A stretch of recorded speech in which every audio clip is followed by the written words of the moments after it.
নিয়ে কথা বলি, ফৌজদারি কার্যবিধির আপিল নিয়ে কথা বলি। আমরা তো আপিল করেছি, দেওয়ানি কার্যবিধির আপিল করেছি, সেই জায়গায় পেয়েছি ডিগ্রির বিরুদ্ধে আপিল হয়, আদেশের বিরুদ্ধে আপিল হয়, আদেশ 41-43 আমরা উভয়ই করেছি। কিন্তু আমরা ফৌজদারি কার্যবিধির আপিলটা অনেকদিন যাবত করি না। আমরা একটু মনে করতে চাই যে ফৌজদারি আপিল গুলো আবার কিভাবে হচ্ছে। আমাদের ফৌজদারি কার্যবিধির যে আপিল, এই আপিলটা হলো, আমি কালকে একটা কথা বলছি যে দেখেন, দেওয়ানি কার্যবিধি এবং ফৌজদারি কার্যবিধির মধ্যে পার্থক্য হচ্ছে দেওয়ানি কার্যবিধিতে কোথায় আপিল হবে আর কোথায় রিভিশন হবে, এটা অনেক সময় বোঝা কঠিন হয়ে যায়। বাট আমরা যখন ফৌজদারি কার্যবিধি দেখি তখন এটা একটু বোঝা সহজ হয়ে যায়। কেন বোঝা সহজ হয়ে যায়? এই জায়গাতে আপনার সকল প্রকারের আদেশ, আমরা যে কথা বলছি যে সকল প্রকারের আদেশের বিরুদ্ধে আমরা রিভিশন করব। আর যখনই কোনো মামলাতে আমরা দেখব যে এখানে আসামি বিচার হয়েছে, তখন আমরা সাধারণত আপিল করব। তো আমরা যেহেতু একটু সুযোগ পেয়েছি 10 মিনিটের মধ্যে বা 15 মিনিটের মধ্যে আমরা আপিল বা গুরুত্বপূর্ণ একটু কথা বলে রাখি, কারণ আমাদের তো পড়তে হবে, এই সমস্ত জিনিসগুলো আমাদের খুব ইম্পর্টেন্ট। দ্যাটস ওয়াই আমরা একটু বলে রাখতে চাচ্ছি। আমরা গুরুত্বপূর্ণ সেকশনের মধ্যে একটা সেকশন পড়তে চাচ্ছি হচ্ছে ডিসঅনেস্টলি মিসঅ্যাপ্রোপ্রিয়েশন অফ দ্য প্রপার্টির মতো 403 একটা সেকশন আছে। এটা হচ্ছে দ্বন্দ্ববিধি, তাই না? আমাদের ফৌজদারি কার্যবিধিতে 403 নামক একটা সেকশন আছে। একেবারে দারুণ, খুব সুন্দর সুন্দর কথাবার্তা আছে 403-এ। সেটা হলো, আমরা দ্বন্দ্ববিধি যেহেতু পড়ছি, আমরা দ্বন্দ্ববিধির সাথে ফৌজদারি কার্যবিধিতে 401, 402, 403 বেশ কিছু সেকশন রয়ে গেছে। এই জায়গায় বলা হচ্ছে 401 নাম্বার সেকশনে আমরা যখনই গুরুত্বপূর্ণ যে সেকশন গুলোর কথা আলোচনা করব, তার মধ্যে সবচেয়ে গুরুত্বপূর্ণ সেকশন গুলাই হচ্ছে আমাদের এই কিন্তু 401, 402, 403, এগুলো খুব গুরুত্বপূর্ণ সেকশন। আমরা ফৌজদারি দ্বন্দ্ববিধি কিছুদিন আগেই আমরা বিভিন্ন দ্বন্দ্বের মওকুফের কথা বলছিলাম। আমাদের একজন টিচার উনি বলছিলেন 49 নাম্বার সেকশনে বলা হচ্ছে যে কোনো আদালত, ট্রাইব্যুনাল বা অন্য কোনো কর্তৃপক্ষ প্রদত্ত যে কোনো দ্বন্দ্ব মার্জনা, বিলম্ব বা বিরাম মঞ্জুর করা বা যে কোনো ধরনের দ্বন্দ্বকে মওকুফ করা, স্থগিত করা, হ্রাস করার ক্ষমতা কিন্তু রাষ্ট্রপতি থাকে। এটা আমরা পড়েছিলাম কোথায়? এটা আমরা পড়েছিলাম 49 নাম্বার আর্টিকেলে, একটা বাংলাদেশ কনস্টিটিউশনে, এই বাংলাদেশের সংবিধান যেটা আছে সেটা 49 নাম্বার অনুচ্ছেদে রাষ্ট্রপতিকে এই ক্ষমা প্রদর্শনের অধিকার দেওয়া হয়েছে। একই সাথে আমাদের 55 নাম্বার সেকশনের কথা বলা হয়েছে। 55 নাম্বার 55 এতে আমাদের যে কথাগুলো বলা হচ্ছে, সেখানেও কিন্তু আবার 401, 402, 402 এর ক, এই সমস্ত জায়গা নিয়ে আমি একটু কথা বলতে চাই এবং এর মধ্যে গুলোকে, তাহলে আমরা যে কথাটা বলতে চাচ্ছি, প্রথমত দ্বন্দ্ব আমরা একটা জায়গায় পাইলাম যে আর্টিকেল 49 নাম্বার সেকশনে রাষ্ট্রপতি কিন্তু ক্ষমা প্রদর্শন করতে পারে ডাইরেক্ট। এটা কনস্টিটিউশনে বলে দিল আমাদেরকে যে কনস্টিটিউশনের 49 নাম্বার আর্টিকেলে রাষ্ট্রপতি যে কোনো ধরনের কোর্টের আদেশ, কোর্টের আদেশ, ট্রাইব্যুনালের আদেশ বা অন্য কোনো কর্তৃপক্ষ যেই সমস্ত দ্বন্দ্ব দিয়েছে সেই সমস্ত দ্বন্দ্ব মওকুফ, স্থগিত বা হ্রাস করতে পারে। এটা কিন্তু আমাদের কনস্টিটিউশনাল একটা রাইট রয়েছে বা অধিকার রয়েছে, এটা হলো আমাদের রাষ্ট্রপতি। ঠিক একইভাবে এই সেকশন নিয়ে কাজ করেছে। যদি আমরা দ্বন্দ্ববিধির কথা বলি, দ্বন্দ্ববিধির আপনি যখন দ্বন্দ্ববিধিতে 55 নাম্বার সেকশন যখন আপনি দেখবেন, 55 নাম্বার সেকশনের কতে বলা হচ্ছে, 55 কতে সেখানে বলছে যে 54 বা 55 ধারায় যা কিছুই থাকুক না কেন, রাষ্ট্রপতির যে ক্ষমা করার বা দ্বন্দ্ব লাঘব করার বা দ্বন্দ্ব মওকুফ করার যে অধিকার, সেটা কিন্তু খর্ব হবে না। রাষ্ট্রপতি বাংলাদেশ সরকারের তো আছেই, তাছাড়াও রাষ্ট্রপতির যে ক্ষমতা, সেই ক্ষমতা কিন্তু খর্ব করবে না। এটা কিন্তু 55 কতে বলা আছে। তাহলে আমরা কিন্তু এখন পর্যন্ত রাষ্ট্রপতির কথাই বলছি। এখন দেখেন তিনটা জায়গায়, একটা হলো কনস্টিটিউশন, আর একটা হলো দ্বন্দ্ববিধির 55 ক, আবার আমরা দেখছি যে 401, 402 নাম্বার সেকশনে আমরা কিছু সেকশন দেখছি যে সেখানে আমাদের কিছু ক্ষমা করার, দ্বন্দ্ব স্থগিত করা, মওকুফ করার ক্ষমতা রয়েছে সরকারের। কিন্তু আমাদের এখানে বলা হচ্ছে 401-এ সরকার যে কোনো সময় বিনা শর্তে বা শর্ত সাপেক্ষে দ্বন্দ্বর কার্যকারিতা স্থগিত রাখতে পারে সম্পূর্ণ দ্বন্দ্বটাকে মওকুফ করতে পারে বা আংশিক মওকুফ করতে পারে। তাহলে দুইটা জায়গা কিন্তু দুই রকম ব্যাপার।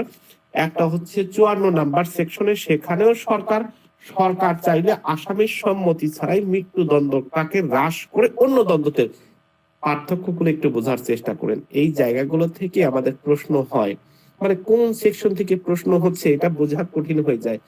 54 নাম্বার সেকশনে স্পেসিফিকলি বলেছে, 54 নাম্বার সেকশনে যে শুধুমাত্র মৃত্যুদণ্ডের কথা। 54 নাম্বার সেকশনে মৃত্যুদণ্ড এবং রাষ্ট্রের সরকার, এই দুইটা জিনিস মনে রাখেন, সরকার এবং মৃত্যুদণ্ডটাকে আসামির সম্মতি ছাড়াই মৃত্যুদণ্ডটাকে হ্রাস করে অন্য দণ্ডে রূপান্তর করতে পারে। দ্যাট মিনস 54 নাম্বার সেকশনে কিন্তু মৃত্যুদণ্ডটাকে মওকুফ করার কথা কখনো বলা হয় নাই।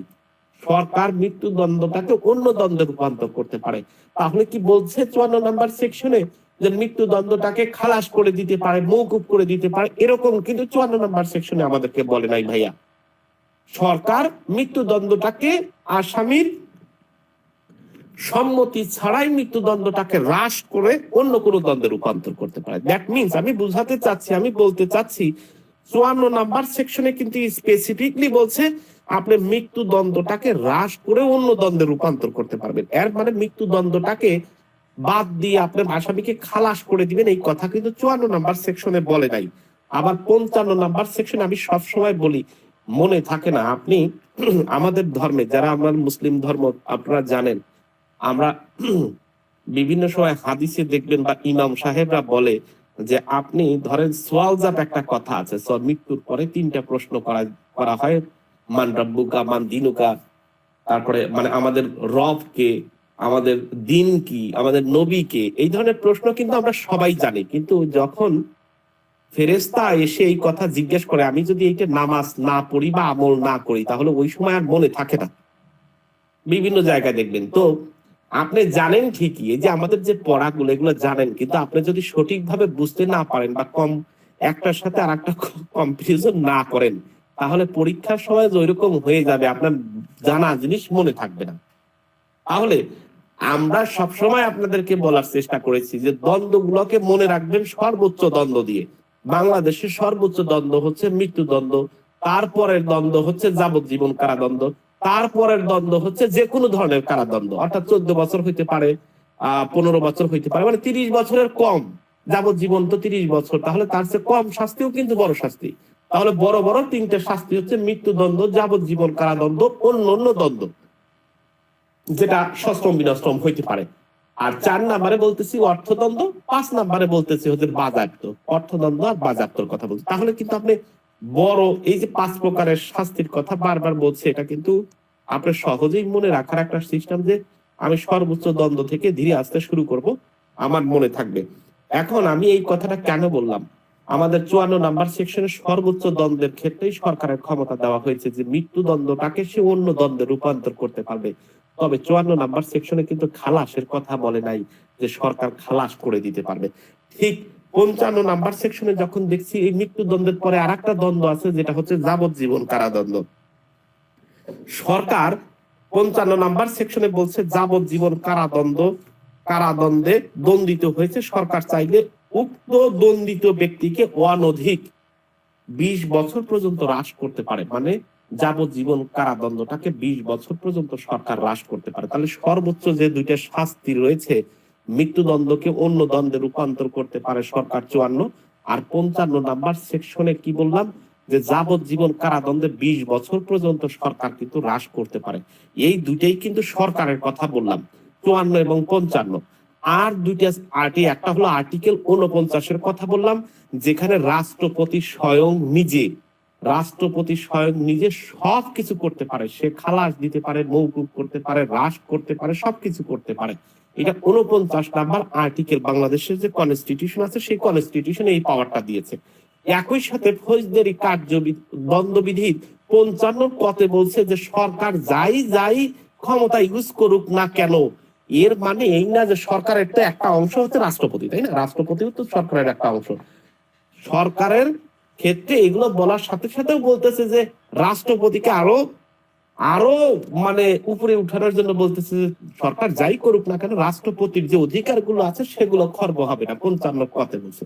এখন দেখেন আর একটা সেকশনে আমাদের 401 এবং 402 কি বললো, যে দ্বন্দ্ব স্থগিত রাখা বা মওকুফ করার ক্ষমতা। এই জায়গায় আবার দেখেন কি বললো, সরকার যে কোনো সময় বিনা শর্তে বা শর্ত সাপেক্ষে দ্বন্দ্ব কার্যকর স্থগিত রাখতে পারে।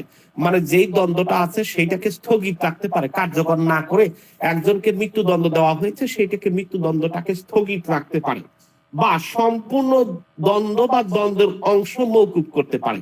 যে কোনো দ্বন্দ্ব কিন্তু এখানে বলছে, মৃত্যুদণ্ড একটা দ্বন্দ্ব। তাহলে 401-এ কিন্তু সরকারকে একেবারে চরম ক্ষমতা দেওয়া হলো, যে মৃত্যুদণ্ডের মধ্যে যে কোনো শব্দটা বলেছে যে কোনো দ্বন্দ্ব কার্যকরটাকে স্থগিত রাখতে পারে, সেই দ্বন্দ্বটা সম্পূর্ণ বা আংশিক মওকুফ করতে পারে। তাহলে সরকারকে কিন্তু ওই 54 এবং 55 নাম্বার সেকশনে যেখানে মৃত্যুদণ্ডটাকে বলছে অন্য দ্বন্দ্বে রূপান্তর করতে পারে, কিন্তু ফৌজদারি কার্যবিধিতে এসে কিন্তু ওনাকে বেশি ইম্পাওয়ার করছে। কি ইম্পাওয়ার করলো, যে সে যে কোনো দ্বন্দ্বটাকে স্থগিত রাখতে পারে, আংশিক মওকুফ করতে পারে বা সম্পূর্ণ মওকুফ করতে পারে। তারপরে আবার বলতেছে যখন কোনো দ্বন্দ্ব স্থগিত রাখা বা মওকুফ করার জন্য সরকারের নিকট আবেদন করা হবে, সরকার আদালতের যে প্রিজাইডিং জজ সাহেব আছে এইটা মঞ্জুর করা উচিত কিনা সেই সম্পর্কে সরকার ওই যে জজ রায় দিয়েছে তার কাছ থেকে মতামত জানতে চাইতে পারে। অর্থাৎ নথি নকল প্রেরণ করে নির্দেশ দিতে পারে যে আসলে আমরা কি করবো। এই বিচারক তখন কি করতে পারে, সরকারকে পরামর্শ দিতে পারে। আর যে সকল শর্তে দ্বন্দ্ব রাখা বা মওকুফ করা হয়েছে বা কোনটি পালন করা হয়নি বলে মনে করলে সরকার স্থগিত মওকুফের আদেশ বাতিল করতে পারে। যদি শর্ত সাপেক্ষে দেয় যে তুমি এই কাজ যদি করো তাহলে কি তোমার দ্বন্দ্বটাকে স্থগিত করবো, মওকুফ করবো, সেই ক্ষেত্রে ওই সমস্ত কাজ যদি না করে পরবর্তীতে সেটা আবার বাতিল করতে পারে। উক্ত ব্যক্তিকে মুক্ত থাকলে পুলিশ আবার পরোয়ানার মাধ্যমে গ্রেফতার করতে পারে।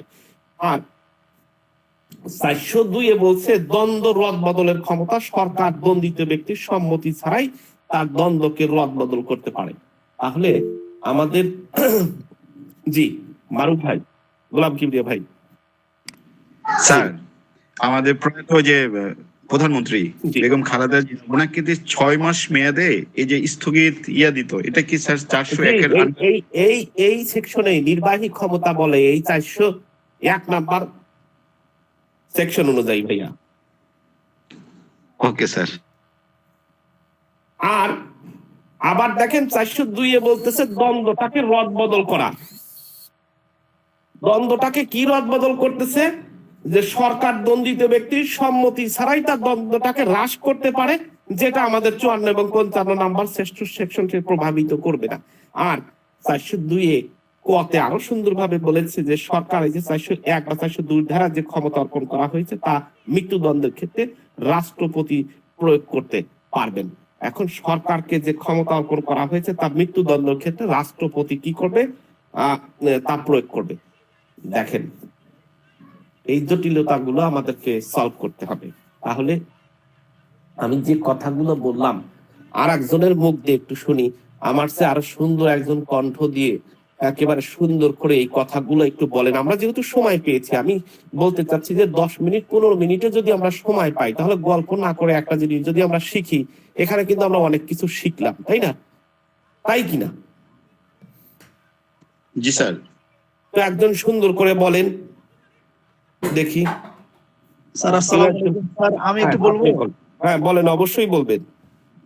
স্যার এখানে পেনাল কোডের 54 ধারা বলছে মৃত্যুদণ্ড হ্রাসকরণ। এটা হচ্ছে সরকার ইচ্ছা করলে যে কোনো ব্যক্তির মৃত্যুদণ্ড হ্রাস করে যে কোনো দণ্ডে রূপান্তরিত করতে পারবেন। এটা এর মানে ওই জায়গায় কিন্তু মৃত্যুদণ্ডটাকে একেবারে ই করতে পারবে না। জি স্যার, এটা আসামির অনুমতির ব্যতীত আর কি। আর 55 একবারে মৌখিক করতে পারবে না। করতে পারবে না, জি মৌখিক করতে, ওইটাই পার্থক্য। জি। আর স্যার 55 ধারা বলছে যাবজ্জীবন কারাদণ্ড হ্রাসকরণ। সরকার যাবজ্জীবন কারাদণ্ড কমিয়ে 20 বছর পর্যন্ত 20 বছর রূপান্তর করতে পারবে, যেটা আসামির অনুমতি ব্যতীত। আর 55 ক শুধুমাত্র রাষ্ট্রপতির বিশেষ অধিকার সংরক্ষণ। এটা না, ওই 20 বছর রূপান্তর না, ওটাকে বলা হয় অনধিক 20 বছর হ্রাস করতে পারবে ভাইয়া। জি, অনধিক 20 বছর 20 বছর কমাইতে পারবে, 20 বছর কমাইতে পারবে। আমরা 57 নাম্বার সেকশনে দ্বন্দ্বের মেয়াদ ভগ্নাংশের কথা বলেছিলাম, সেখানে স্ট্যাটিউটরি লতে স্পেসিফিকলি আপনারা এই কথা যখনই আসে তখনই আপনাকে স্ট্যাটিউটরি ল ফলো করবেন। আমাদের statutory law according to section 57 তে বলেছে আমাদের যাবজ্জীবন কারাদণ্ডের মেয়াদ হচ্ছে 30 বছর, তাহলে সরকার যাবজ্জীবন কারাদণ্ড 20 বছর পর্যন্ত মওকুফ করতে পারে। অর্থাৎ কারো যদি যাবজ্জীবন কারাদণ্ড হয়, সরকার চাইলে তাকে মাত্র 10 বছর এই দণ্ডবিধির অনুযায়ী 10 বছর পর্যন্ত কারাদণ্ড দিতে পারে। আমি কি বুঝাতে পেরেছি? জি স্যার। জি আর স্যার এটা কি স্যার?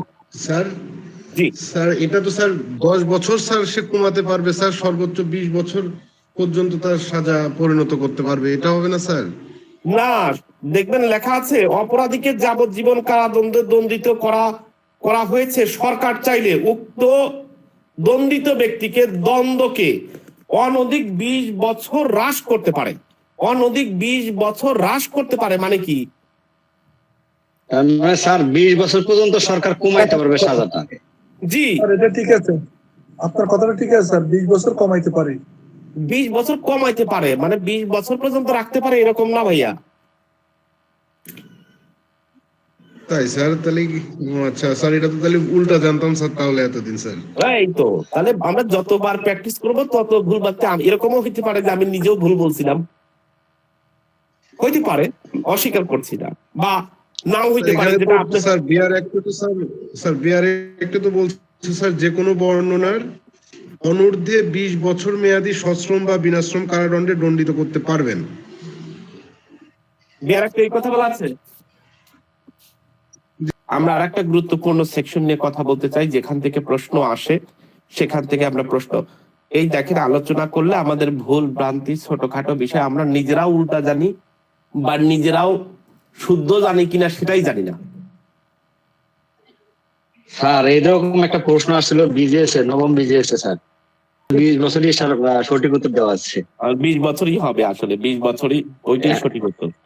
ধন্যবাদ সৌরভ ভাইকে। মানে যে স্যার স্যার তার মানে সরকার সর্বোচ্চ 10 বছর পর্যন্ত কমাইতে পারবে স্যার। কমাইতে পারবে, সেটা 20 কোনোভাবেই বছর 20 বছরের নিচে যাবে না। 20 বছরের নিচে হবে না, সর্বোচ্চ 10 বছর পর্যন্ত কমাইতে পারে। অর্থাৎ 30 বছর হলে কমায় উনি সর্বোচ্চ 10 বছর কমাইতে পারে, কিন্তু তাকে 20 বছর দিতে হবে। কিন্তু আমাদের 401-এ কিন্তু সেই পাওয়ারটাকে আরো বেশি ইম্পাওয়ার করা হয়েছে, সেখানে কিন্তু আবার ভিন্ন কথা।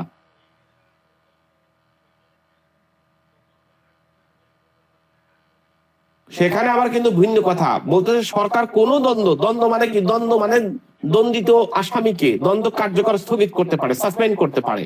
এর মানে কি? সেটা যাবজ্জীবন কারাদণ্ড হোক আর যাই হোক, সেখানে কিন্তু বেশি ইম্পাওয়ার করা হয়েছে। যাই হোক, আর একটা গুরুত্বপূর্ণ সেকশন আমরা নিয়ে আলোচনা করবো। এই সেকশনটা আলোচনা করার পরেই আমরা বাদ দিয়ে দিব, কারণ দীর্ঘ সময় আপনারা কথা বলেছেন, কথা শুনেছেন। আমি আসি সাধারণত, আমি কেন আসি? যাতে আপনাদের সাথে একটু কথা বলতে পারি বা আপনাদের একটু ভালো লাগে, আমারও ভালো লাগে। এই জন্য আমি আবার অন্যজন ক্লাস শেষ করলে একটু কথা বলার চেষ্টা করি। গুরুত্বপূর্ণ একটা সেকশন হচ্ছে দোবারা দোষের শাস্তি, অর্থাৎ এই 403 নাম্বার একটা সেকশন আছে, যেই সেকশনটা থেকে প্রশ্ন মাঝে মাঝেই হয়। সেটা হচ্ছে দোবারা দোষটাকে, দোবারা সাজাটা কি? আমরা তো দেওয়ানি কার্যবিধি একটা পড়েছিলাম। দেওয়ানি কার্যবিধি কি পড়েছিলাম আমরা? যে দেওয়ানি কার্যবিধিতে পড়েছিলাম যে একই মামলা দুইবার বিচার করা যাবে না। 11 নাম্বার সেকশনে আমরা পড়েছিলাম। সেখানে কি পড়েছিলাম? ওই সেকশনের নাম কি ছিল? 11 নাম্বার রেস জুডিকাটা ছিল। দুইটা শব্দ আছে, 10 নম্বরের রেস সাবজুডিস আর 11 নম্বর হচ্ছে রেস জুডিকাটা। 11 নম্বর আর এই 403 নম্বর সেকশনে আছে দোবারা দোষ। সেইটার নীতিটা কি? মানে দোবারা দোষের নীতিটা হলো পূর্বে খালাস প্রাপ্ত বা পূর্বে দ্বন্দ্বপ্রাপ্ত। দুইটা জিনিস আপনাকে মনে রাখতে হবে কিন্তু, পূর্বে খালাস প্রাপ্ত, পূর্বে দ্বন্দ্বপ্রাপ্ত। আপনাকে দুইটা শব্দ বলছি, পূর্বে খালাস প্রাপ্ত বা পূর্বে দ্বন্দ্বপ্রাপ্ত, অর্থাৎ একুইটাল হইতে হবে অথবা কনভিকশন হইতে হবে। এই দুইটা ক্ষেত্রেই আপনার দোবারা নীতি কাজ করে। অর্থাৎ যদি কোনো ব্যক্তি একবার দণ্ডিত হয় বা কোনো ব্যক্তি যদি একবার খালাস হয়, তাহলে ওই অপরাধের জন্য তাকে পুনরায় আবার বিচার করা যাবে না। অর্থাৎ person on convicted or acquitted not to be charged for same offence in twice, দুইবার করা যাবে না। এখন যেই প্রশ্নটাতে এখান থেকে প্রশ্ন না করে যেই প্রশ্নটা করে সেটা হলো কোন ব্যক্তিকে 241 ক ধারা অনুযায়ী তাকে ডিসচার্জ করা হয়েছে, 241 নাম্বার সেকশন অনুযায়ী তাকে ডিসচার্জ করা হয়েছে। সেই ক্ষেত্রে আপনি এই দোবারা নীতি, অর্থাৎ দুইবারে যে আমরা যে ডাবল জিওপাট্রার কথা বলছি, সেই নীতি কিন্তু কাজ করে না ভাইয়া।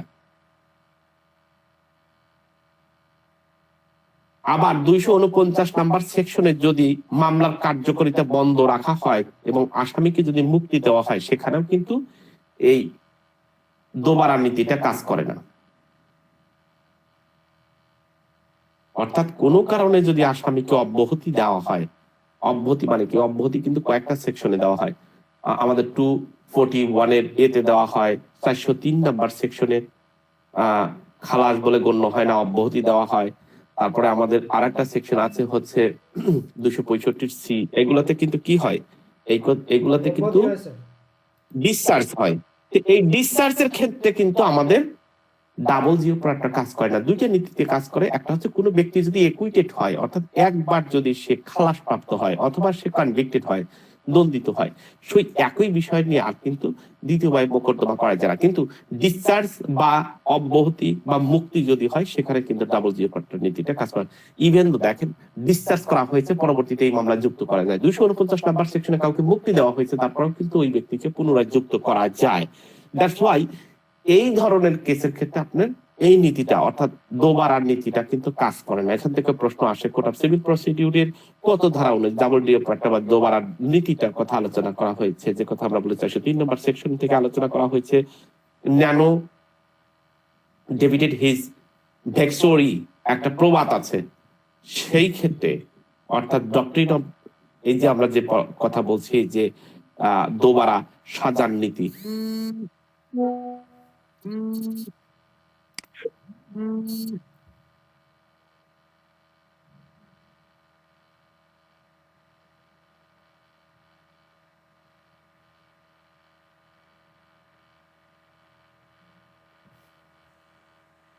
এই সেকশন থেকে প্রশ্ন হয়।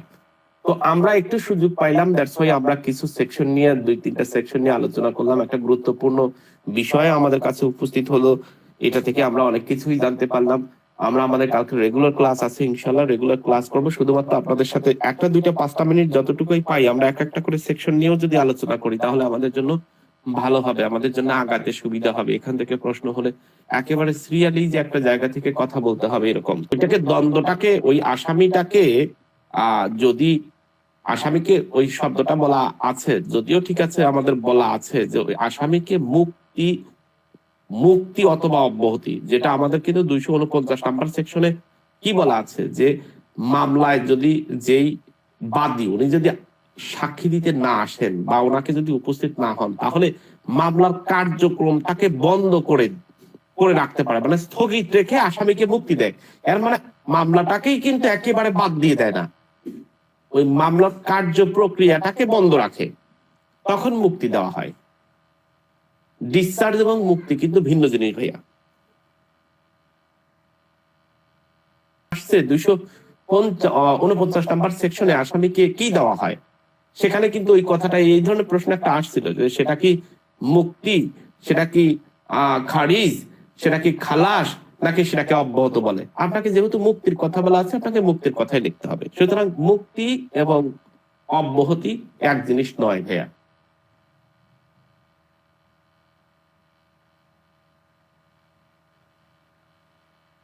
ভাইয়া বলেন না। বিষয়টা হচ্ছে স্যার, একটা পারিবারিক মামলায় দেন